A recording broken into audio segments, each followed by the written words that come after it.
तो दोस्तों, हाथ के नाखून बढ़ाना जैसा कि हमारी माताओं बहनों का एक सौंदर्य है, ये या फिर हम कहें गहना है, एक तरह से सौंदर्यता का प्रतीक है। पर जब ये शौक पुरुष रखना शुरू कर दें, और आपने कई पुरुषों को देखा होगा छोटी उंगली में नाखून को बढ़ाए रहते हैं, क्या इसके बुरे प्रभाव उनके जीवन पे पड़ते हैं? क्या इससे परेशानियां आती हैं और क्यों नहीं बढ़ाने चाहिए, किसे बढ़ाने चाहिए? और साथ ही साथ नेल पेंट से भी जुड़ी जानकारी आज मैं आपको देने वाला हूं। तो नाखून, जैसा कि हम बात करें, हाथों की शोभा नाखून से पता लगती है, यानी कि आपके नेल्स कैसे हैं, क्या वो सुंदर हैं, कितनी उसमें लालिमा है, किस तरह से उनकी चमक है। अगर हाथ के नाखून अच्छे हों तो हाथों की शोभा ऑटोमेटिकली बढ़ जाती है। अगर हम सुंदरता की बात करें तो सुंदरता, अगर महिला की बात करें तो उसकी हर एक एक वस्तु की चीज़ें सुंदरता के प्रतीक से जोड़ी जाती हैं। चाहे वो बाल हैं, चाहे वो नाक है, चाहे वो कान है, कुछ भी, चाहे वो चाल है, कुछ भी, हर चीज़ें सुंदरता के साथ जोड़ी जाती हैं। पर कहीं ना कहीं ये शौक़ सुंदरता के पुरुषों के अंदर आ जाते हैं कि कई बार तो ये हाथों की शोभा बढ़ाने के लिए शुरू कर देते हैं लोग नाखून बढ़ाना, छोटी उंगली के खासकर, या फिर देखा देखी में शुरू कर देते हैं, या फिर लास्ट ऑप्शन तो यही बचता है कि कान खुजाने के लिए कोई उंगली चाहिए या नाखून चाहिए तो नाखून बढ़ा कर लेते हैं। और तो और कई लोग तो इतने ज़्यादा शौकीन हो जाते हैं कि छोटी उंगली के नाखून तो बढ़ा ही लिए, साथ ही साथ उसमें नेल पेंट भी लगाना शुरू कर देते हैं। अब देखिए, हर एक के लिए ये चीज़ें तो अच्छी नहीं हैं, किसी ना किसी के लिए जीवन में परेशानियां छुपी छुपियाई आती हैं। व्यक्ति अक्सर ये सोचता है मैं तो सब कुछ अच्छा करता हूँ पर फिर भी मेरे जीवन से परेशानियां नहीं जाती हैं। अक्सर जीवन में स्ट्रगल बना रहता है, परेशानियां अचानक आती हैं, कुछ ना कुछ झंझट, धन के नुकसान या सेहत की परेशानियां लगी रहती हैं। अब सबसे पहले हम समझते हैं हाथों के नाखूनों के बारे में। अगर हम नाखूनों की बात करें, हमारे नेल्स की बात करें, तो ये देखे जाते हैं राहु से। जब भी व्यक्ति का राहु कहीं पर खराब होगा तो व्यक्ति के नाखून कहीं ना कहीं खराब अवस्था में होंगे, या तो कटे फटे होंगे, या तो उनमें से साइड में से नाखून निकल रहे होंगे, या फिर उनमें लालिमा नहीं होगी, या फिर ये जो अर्धचंद्रकार आकार आपको दिखाई देता है नाखूनों पे, ये कहीं ना कहीं नहीं होगा। स्पॉट्स होंगे, किसी न किसी प्रकार के निशान होंगे। ये खराब राहु की सब अवस्थाएं हैं। अगर आपके नाखून में एक ड्राइनेस है, बात बात में टूट जाते हैं, तो इनका ध्यान रखिए। हर एक चीज़ों के लिए हमें उपाय करने की ज़रूरत नहीं है, कुछ चीज़ें हमारी डेली लाइफस्टाइल में भी सही हो जाती हैं। अगर नाखून ख़राब हो रहे हैं तो इन पे आप नारियल का तेल लगाइए, मॉइस्चराइज़र लगाइए, जितना आप लगाते जाएंगे, रात को सोने से पहले लगाइए। देखिए, आप 1 महीना करके देखिए, आपके नाखूनों की दुर्बलता सही हो जाएगी। ये एक्सटर्नल है, बाकी इंटरनल भी कुछ ना कुछ करना होता है। इंटरनल यानी कि हम ऐसी खुराक लें, ऐसा सही ढंग से सोएं, ताकि हमारे शरीर की हर एक चीज़ अच्छी रहे। अब हम बात करते हैं नाखूनों के बारे में। देखिए, नाखून जो व्यक्ति, पुरुष खासकर, बढ़ाते हैं, ये उनके लिए बिल्कुल सही नहीं है। क्योंकि सिंपल सा एक लॉजिक समझिए, बैल का काम क्या है और गाय का काम क्या है, वो आप समझ ही सकते हैं। बैल खेत जोतने के लिए, धन अर्जित करने के लिए, किसी न किसी प्रकार से मेहनत के काम करने के लिए खासकर जाने जाते हैं। गाय जैसे कि घर की शोभा है, घर में दूध, दही, मक्खन, घी, ये सब कुछ मिलता है गाय से, और घर भी संपूर्ण एक तरीके से संपन्न माना जाता है कि हाँ, जिस घर में गाय माता है वहाँ पर ऑटोमेटिकली पॉजिटिविटी आती है। तो इसी तरीके से जिसका काम बाहर का है वो बाहर का काम करेगा, जिसका काम अंदर का है वो अंदर का काम करेगा। ये प्रकृति द्वारा ऑटोमेटिकली बनाई गई चीज़ें हैं। जब भी व्यक्ति प्रकृति के साथ छेड़छाड़ करता है या इसमें अल्टरेशन करता है, या फिर अपने अंदर, पुरुष के अंदर कहीं पर भी स्त्री गुण पैदा करने की कोशिश करता है, तब ये खराब ग्रहों की एक निशानी होती है, और इसके साथ साथ जुड़े हुए बाकी ग्रह भी जीवन में खराब होते जाते हैं। व्यक्ति यही सोचता है कि मैं तो सब कुछ कर रहा हूँ, सब कुछ अच्छा कर रहा हूँ, पर ये परेशानियाँ जा क्यों नहीं रही हैं? इसीलिए नहीं जाती हैं क्योंकि आप हमेशा विपरीत दिशा में चल रहे होते हैं। जो नियम होते हैं, जो प्रकृति होती है, उसके खिलाफ चल रहे होते हैं। तो सबसे पहला जो नियम है वो ये है कि पुरुष खासकर अपने नाखून ना बढ़ाएं। सबसे पहला रूल तो यही है। अब इस रूल के पीछे तथ्य समझिए, एस्ट्रोलॉजिकल फैक्टर समझिए। देखिए, हमारे हाथों में जो नाखून है, अगर हम छोटी उंगली की बात करें तो अक्सर लोग छोटी उंगली का नाखून बढ़ाते हैं। छोटी उंगली जो कि हमारी बुध से संबंध रखती है, बुध की उंगली है, और नाखून जो कि राहु का संबंध है। अगर नॉर्मल है तो कोई प्रॉब्लम नहीं है। हम अपने नियमित तौर पे नाखून काटते हैं, वो आपके लिए सही है। हाइजीनिक मेंटेन करना बहुत ज़रूरी है। आजकल तो देखिए कितनी तरह की बीमारियां हैं, नाखूनों के ज़रिए हमारे अंदर जाती हैं, कहीं ना कहीं सेहत को ख़राब करती हैं।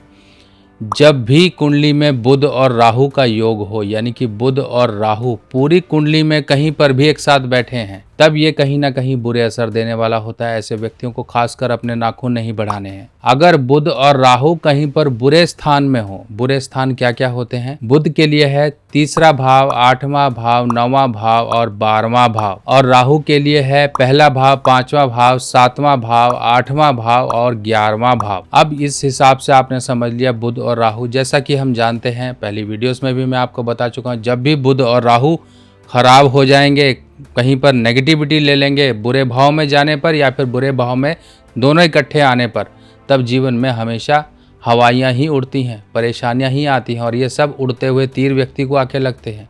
और व्यक्ति हमेशा इन्हीं झंझटों में जब फंसा रहेगा तब करेगा क्या? करेगा कुछ नहीं, यही करेगा। अब देखिए, बुध और राहु हमेशा व्यक्ति को जीवन में परेशानियां क्या देता है? जेल खाना, पागल खाना, वीराना। अब इसको थोड़ा सा और एक्सपेंड करें। जेल खाना यानी कि व्यक्ति हमेशा कैदी बन के रहेगा, जीवन में हमेशा बंधा हुआ रहेगा, चाहे मुसीबतों से, चाहे किसी झंझटों से।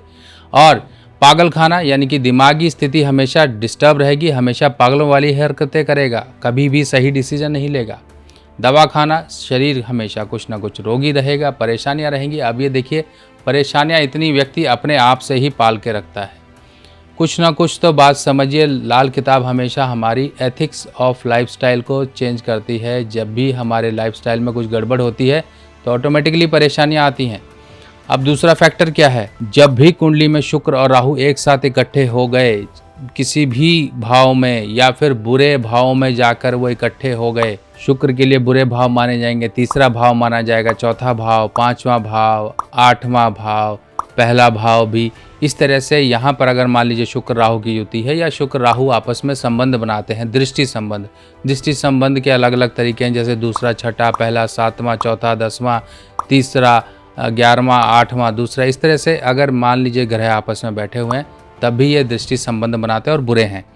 अब कई महिलाएं घर में खासकर नेल पेंट लगाती हैं। देखिए, हर एक के लिए सुंदरता के लिए चीज़ें हैं और लगाती हैं, पर जिसकी नई शादी हुई है वो कुछ दिन के लिए शौक जरूर करें, पर उसके बाद जिनके पुरुष, मान लीजिए वाइफ है, उसके हस्बैंड की कुंडली में शुक्र और राहु का योग है, तब ऐसे केस में जितना स्त्री अपनी हाथ पे नेल पेंट लगाएगी उतनी ही परेशानियां हस्बैंड को आएंगी। कैसे आएंगी? क्योंकि शुक्र और राहु, नेल पेंट, यहाँ पर राहु की चीज़ों को आपने इंक्रीज किया। ऐसे केस में शुक्र मारा जाता है। शुक्र यानी कि पत्नी का पति, पति के ऊपर बुरे संकट आएंगे। कई बार तो पतियों को ये तक देखा गया कि उनको बवासीर, किसी तरह की डाइजेशन प्रॉब्लम, बीमारी लंबी इस तरह की होती है, और ख़ासकर जब ये जाने अनजाने में नेल पेंट लगाते हैं तब परेशानी आती है। अल्टरनेट यही है कि ठीक है, आप कहीं बाहर जा रहे हैं तब लगा लीजिए और घर पे आके उतार लीजिए, कहीं फंक्शन में जा रहे हैं लगा लीजिए, पर डेली रूटीन में मत लगाइए। एक तो आपके नाखून भी अच्छे रहेंगे और ऊपर से हस्बैंड की प्रॉब्लम भी नहीं होगी। मैरिड लाइफ की तो खासकर आपकी प्रॉब्लम बची रहेंगी। चलिए अब उपाय समझ लेते हैं। उपाय क्या है? देखिए, उपाय के लिए सिंपल है। अगर मान लीजिए शुक्र राहु का आपकी कुंडली में योग है, दृष्टि संबंध है, कुछ भी है, तो एक नारियल गुरुवार के दिन शाम को 5 से 7 बजे जाकर मंदिर में जाकर चढ़ा दिया करें। शाम के 5 से 7 बजे चढ़ाना है, महीने में एक बार चढ़ा दिया करें, बहुत है आपके लिए। और शुक्र राहु या फिर शुक्र आपके कहीं पर ख़राब हैं तो शुक्र के लिए आप मोजोनाइट या ओपल या फिर वाइट सफ़ायर यानी कि सफ़ेद पुखराज पहन सकते हैं। अच्छा, चलिए रत्नों से संबंधित आपको एक जानकारी और दे दूं। अभी गुरु पुष्या 25 मई को हमने सभी रत्न जितने भी आप मंगवाते हैं, जो भी कुछ मंगवाते हैं या जो भी सामग्री है, 25 मई को गुरु पुष्या वाले दिन शुभ मुहूर्त में ये सब कुछ अभिमंत्रित करा दिया है। जो भी पुखराज या फिर कोई भी रत्न या फिर कोई भी चीज़ें आप मंगाते हैं, यहाँ तक कि केले की जड़ तक हमने अभिमंत्रित करा के रख ली हैं, ताकि आपको अब इंतज़ार ना करना पड़े। और ये सब जानकारियाँ, प्राइस वगैरह ये कैटलॉग में भी दिया हुआ है। लाल किताब की सभी सामग्री अब आप मेरी व्हाट्सएप कैटलॉग पर आसानी से देख सकते हैं और आप अपने एड्रेस पर मंगवा भी सकते हैं। तो ये सब कुछ आप सभी लोगों के लिए किया जा रहा है, आप सभी लोगों को सुविधाएं प्राप्त कराई जा रही हैं। किसी प्रकार से आप परेशान ना हो और चीज़ें मार्केट में ढूंढने में आप कहीं पर ठगे ना जाओ, किसी प्रकार से कोई आपको डुप्लीकेट या जाली नकली चीज़ें ना मिल जाएँ, ये सब सुविधाएँ आपके लिए हैं।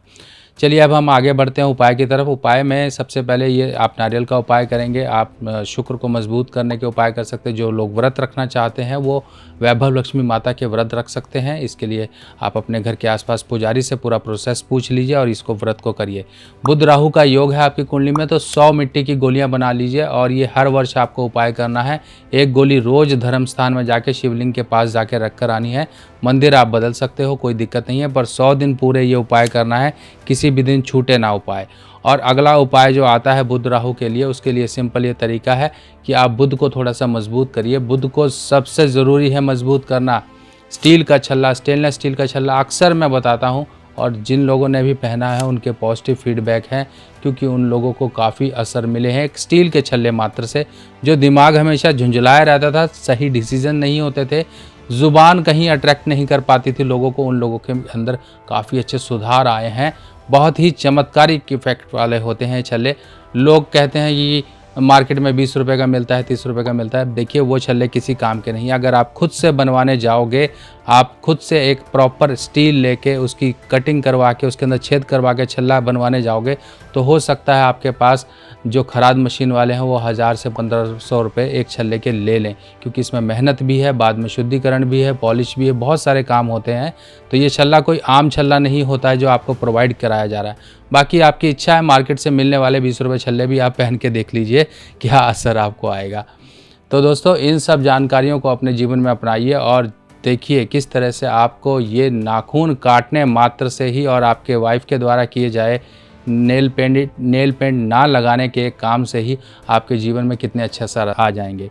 तो दोस्तों और भी ऐसी बेहतरीन जानकारियाँ जो कि आपकी रोज़मर्रा ज़िंदगी से जुड़ी हुई हैं, उन सब को लेके मैं आपके सामने आता रहूँगा। तब तक के लिए अपने सुभाष भाई को आज्ञा दीजिए। नमस्कार।